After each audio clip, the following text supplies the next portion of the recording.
السلام عليكم، مرحبا بكم في قناتي وصفات سارة للطبخ. جيتكم اليوم بوصفة تاع لي صابلي. شكون فينا ما يحبش لي صابلي؟ يحبوهم الكبار والصغار. هاد الوصفة المقادير تاعها مضبوطة جدا وناجحة 100%. صابلي تاع زمان، الله الله عليه.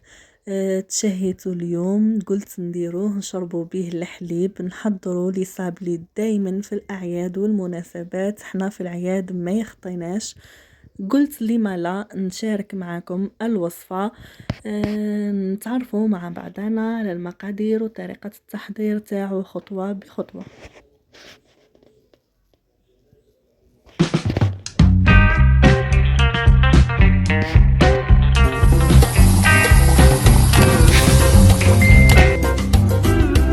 المقادير اللي نحتاجوها، انا اليوم راح نستعمل لابيل، زبدة تاع لابيل 500 غرام. حنستعمل انا اليوم 500 غرام تاع الزبدة، انتوما تحبوا تستعملوا 250 غرام.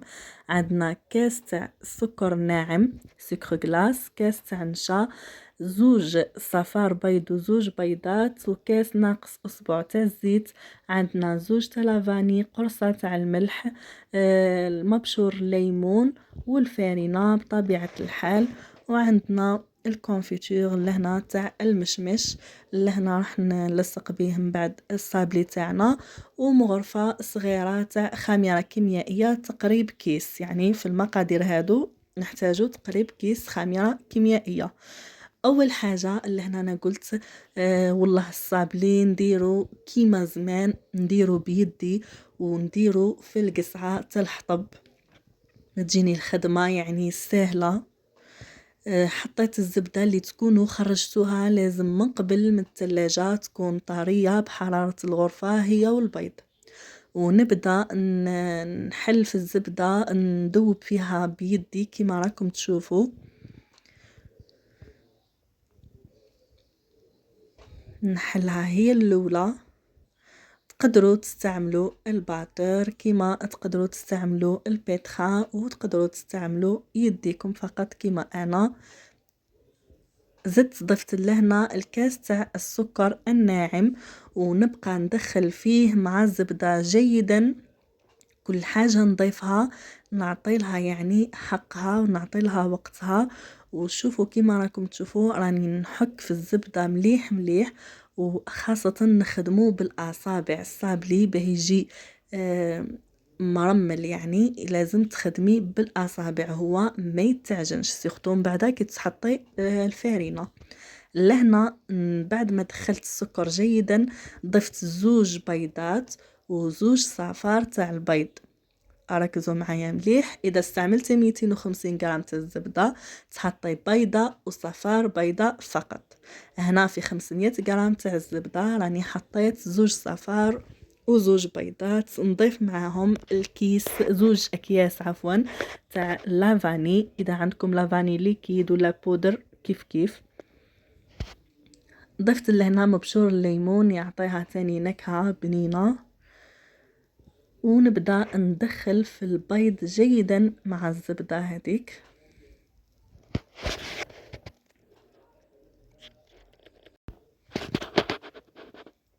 نحكو دائما جيدا.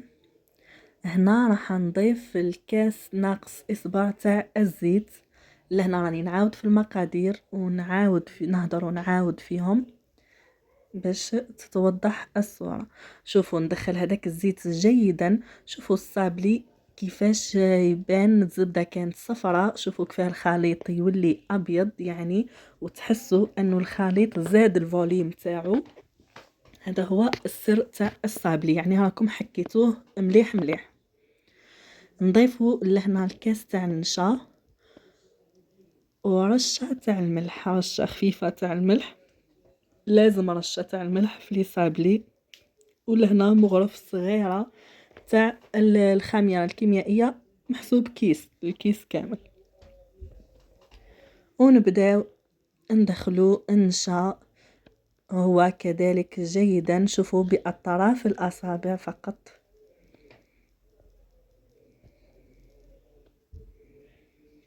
لهنا راهو يجيكم الفيديو بالك طويل شويه، بصح يعني ما حبيتش نسرع ولا نحذف مقاطع باه يكون يعني واضح، خاصة للمبتدئات ولا اللي مش موالفة ينجح معاها الصابلي. راهو ساهل بصح ادق التفاصيل يعني تاعو مهمة. قادر تنساي حاجة ولا ما ديريش حاجة قد قد ما ينجحش معاك. ونبداو نضيفو في الفارينة تدريجيا وندخلوها. شوفوا هنا بالاصابع فقط، مستحيل الصابلي يتعجن، لو كان تعجنوه ما ينجحش معاكم. شوفوا شغل كيما الفوي ولا الروبو ولا الباتور. شوفوا هكا بالاصابع فقط بشكل دائري، وانتم راكم تدخلوا في الفارينة تدريجيا. وهذا هو السر نجاح الصابلي.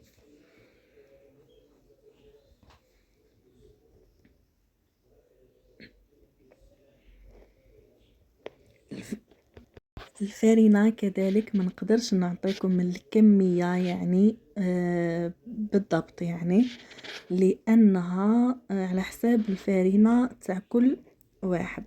انا لهنا استعملت الكيس كامل هذاك تاع الفارينة وضفت له شوية، يعني في 500 غرام تاع الزبدة. شوفوا هنا راهي بدات يعني تتلم العجينة تاع الصابلي. كيفاش تعرفوا باللي تحبسوا الفارينة وباللي خلاص تتحصلوا على عجينة طرية؟ وكذلك شوفوا كي تشوفوا يدكم هذيك وحدها انضافت، يعني تنحات منها العجينة، عاد مش لاصقه العجينة في يدكم، يعني العجينة تاعكم راهي واجدة. هنا قسمتها وحطيتها في الثلاجة ترتاح، وبديت حوالي 4 ساعة وبديت نحل فيها. كما راكم تلاحظوا قسمتها، ما تحلوش العجينة كومبلي، قسموها على زوج وبداو نحلوها رقيقة، يعني شوية مش رقيقة خلاص ومش خشينة، باش تجي الحبة باهية تاع الصابلي. ونبداو نطبعوا فيها. انا اخترت هذا الطابع الدائري تاع زمان.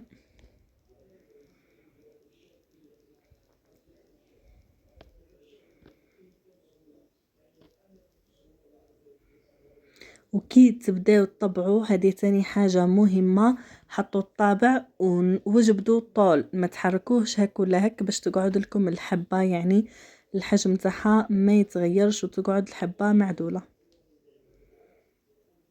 كما راكم تشوفوا كاين حبات تجي فيهم دائرة في الوسط، ثقبة في الوسط، وحبات يجيو نورمال. نكملوا كامل الكمية تاعنا نطبعوها نحطوها في الفرن، والفرن نكونوا شغلناه مسبقا قبل بربع ساعة، لازم يكون الفرن سخون. هنا نحاولوا برك نديروا يعني اللي متقوبين قد العدد تاع الاخرين اللي لصقوهم فيهم. هنا شوفوا بعد ما طابوا يعني ينشف فقط وهكا برك يطيب، ما تحمروش بزاف.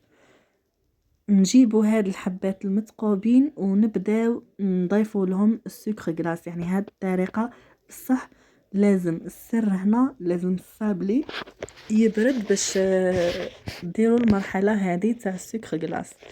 على هذه وحايد يحطوا السكر غلاس والصابلي سخون، شغل اللي يمتصوا الصابلي يمتص السكر ويجي الشكل تاعو ماشي شباب، لازم يبردوا باش نحطوا السكر الناعم. وهنا جبت الكونفيتور يعني معجون تاع المشماش، ونبدا نحط هكا كميه على الحبه اللي مش متقوبه ونلصق فيها الحبه الاخرى. يعني الطريقه راهي سهله وواضحه. ونزيدو نحط المعجون في الثقبة هذيك نملأها يعني باش تجي شكلها باهي وشابة. ونكملو كامل الكمية هكذا. وهذا هو الصابلي تاعنا، جاء هشيش وطري وبنين ما نحكي لكمش. اذا اعجبكم ما عليكم غير اشترك جيم، اشتراك، تفعيل الجرس ليصلكم كل جديد في قناتي. نلتقي في فيديو آخر وفي وصفة أخرى إن شاء الله. وما تنساوش يا البنات تدعموني وتبارطاجيو، هذه أقل حاجة تديروها. يعني راني نتفكركم أنا مرة على مرة بالفيديوهات، نتوما ما عليكم غير تدعموني. مع السلامة، إلى اللقاء.